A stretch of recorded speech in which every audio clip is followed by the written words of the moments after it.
কাবিন নামে আমি কোনো টাকাও নেইনি। এটা তো মজার অনেক, একদমই মজার। আর আরেকটা মজার বিষয় হচ্ছে আমার কাবিন নামে আমি কোনো টাকাও নেইনি। সো এটাও একটা মজার বিষয়, মানে একদম যেটা নিতেই হয় আমাদের একটা ইসলামিক একটা শরীয়তে একটা নিয়ম আছে যে 1 টাকার এরকম, তো ওটা কাজী বলেছে যেটা তো নিতেই হবে, তো এভাবেই বিয়েটা হয়েছে।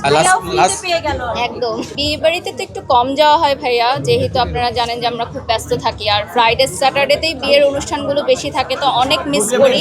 বাট থাকে না কিছু মিডিয়া ব্যক্তিত্বদের বিয়েতে আমরা ইনভাইটেড থাকি, তখন যাই।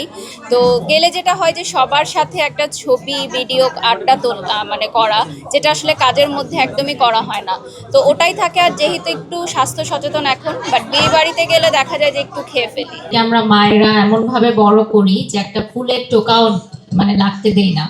প্রত্যেকটা সন্তানই, যেমন বুবলি আপুর তো ছেলে সন্তান, তো তার তো আরেকটা মেয়ে ঘরে আসবে, আর আমার মেয়ে হচ্ছে চলে যাবে। তো সেই জায়গা থেকে আমি সবসময় বলি, মানে এখন বলি যে না, আমি তো আমার মেয়েকে বিয়েই দিব না, মানে ওকে চোখের আড়ালই করতে দিব না। তো এখন যেহেতু স্কুলে যাই, কিছু সময় চোখের আড়াল থাকে, তখনও টেনশন থাকে যে কি করছো স্কুলে, বা কখন ছুটি হবে, কখন আসবে, মানে বাড়িতে না ফেরা পর্যন্ত একদম মনটা শান্তি থাকে না। প্রত্যেকটা মায়েরই তাই। তো আমার কাছে মনে হয় যে মেয়ের যখন বিয়ে দিব, যাই না নেক্সট পরবর্তী জেনারেশনে তারা আসলে বিয়েতে কতটা ইচ্ছুক হবে, এটা ম্যারেজ সলিউশন বলতে পারবে।